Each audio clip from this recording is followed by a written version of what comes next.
Hello বন্ধুরা, welcome to my channel. আশা করি আপনারা সবাই ভালো আছেন।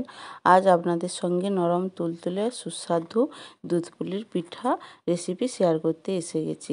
চলুন আমি কিভাবে বানাই দেখে নিচ্ছি। আমি একটা কড়াইতে 1.5 কাপ কুড়ানো নারকেল নিয়ে নিয়েছি। তার সঙ্গে আমি 3 কাপ গুড় নিয়ে নিয়েছি। এবার এটাকে ভালো করে আমি নারকেল আর গুড়টাকে মিক্স করে নেব। এভাবে 4-5 মিনিট লাগবে আমাকে পুরটা তৈরি করতে। এবার আমি ভালো করে মিক্স করতে থাকবো। মিক্স করার সঙ্গে সঙ্গে গুড়টা গলতে আরম্ভ করেছে। দেখুন, গুড় থেকে একটু জল টাইপের বেরাতে আরম্ভ করছে।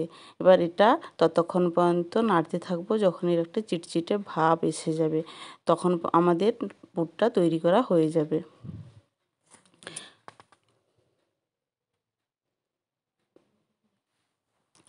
এবার এখানে আমি 2 থেকে 3টা এলাচ দিয়ে দিলাম।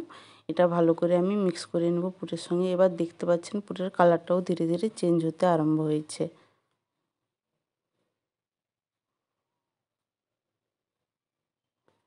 আমার পুরটা তৈরি হয়ে গেছে। এবার চলুন এটাকে আমি নামিয়ে রেখে দিই সাইডে। এবার আর একটা কড়াইতে আমি 2 বাটি আর হাফ বাটি জল নিয়েছি। টোটাল 2.5 বাটি জল নিয়েছি। এবার জলটা যখন ফুটতে আরম্ভ করবে সেখানে আমি সামান্য পরিমাণ লবণ দিয়ে দেব। তার সঙ্গে আমি 2 বাটি, সেই বাটিরই 2 বাটি চালের গুঁড়ো নিয়েছি। এই পরিমাণটা আপনারা ভালো করে মনে রাখবেন। এতেই নির্ভর করে আমাদের পিঠাটা কতটা তুলতুলে নরম হবে।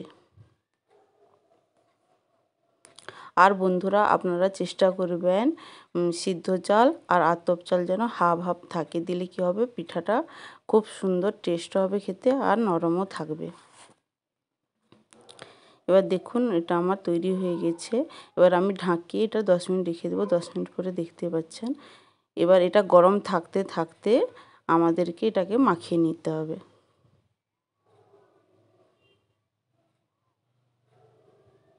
এরকম ধীরে ধীরে আলতো হাতে আমি আটাটা মাখিয়ে নেব, চালের গুঁড়োটা। দেখুন আমার মাখানো হয়ে গেছে।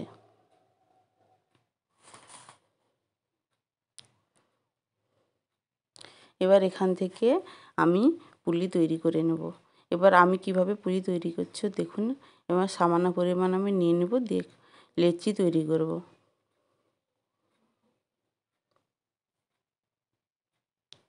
এবারে এটা লেচিটাকে এরকম হাত দিয়ে টিপে টিপে একটা ছোট্ট বাটির মতন আকারে তৈরি করে নেব। এটা ধীরে ধীরে হাতে করতে হবে, না হলে ভেঙে যাওয়ার ভয় থাকে। এবার এই পুরটা যে বানিয়ে নিয়েছিলাম সেটা আমি দিয়ে দেব ভিতরে। এবার এটা মুখটাকে বন্ধ করে দেব। এবার দেখুন আমি এভাবে তৈরি করে নিয়েছি। আমার সবগুলো পুলি তৈরি করা হয়ে গেছে। এখানে আমি 2 ধরনের ডিজাইন তৈরি করেছি। আপনারা আপনাদের পছন্দ মতন এখানে ডিজাইন তৈরি করতে পারেন।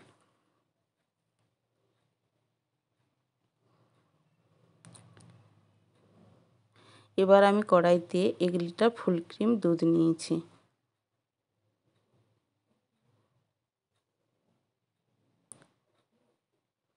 দুধটা ভালো করে আমি ফুটিয়ে কিছুটা পরিমাণ ফুটিয়ে ফুটিয়ে একটু কম করে নেব। একটু কম করার পরে এবারে আমি যতগুলো পুলি বানিয়েছিলাম সব দুধে ছড়িয়ে দেব। আমাদের শীতকালে বাঙালির ঘরে ঘরে এই পিঠাটা অবশ্যই হয়, কারণ এটা বাঙালিদের কাছে ভীষণ প্রিয় একটা পিঠা হচ্ছে। তাই আমাদের বাড়িতে সবাই খেতে এটা খুব পছন্দও করে। তো আমি যেভাবে বানাচ্ছি বন্ধুরা সেভাবে বানাবেন, দেখবেন দারুণ টেস্ট হবে আর খেতেও খুব সুস্বাদু হবে। আর বাড়িতে অবশ্যই বানাবেন আর বানিয়ে আমাকে কমেন্ট করবেন। এটা টোটাল হতে 20 থেকে 25 মিনিট লেগে যাবে। ধীরে ধীরে এটা গ্যাসের ফ্লেমটাকে কম করে আমাদেরকে এটা তৈরি করতে হবে। ফুটিয়ে দিলে কিন্তু জলদি হয়ে যাবে আর ওতে ভালো করে হবে না। এবার এখানে আমি 1 বাটি চিনি অ্যাড করলাম। এখানে আপনাদের মিষ্টিটা আপনাদের হিসাব মতন দিবেন, কতটা পছন্দ করেন আপনারা। এখানে আমি চিনি ব্যবহার করেছি বন্ধুরা। আপনারা যদি চান এখানে গুঁড়ো ব্যবহার করতে পারেন।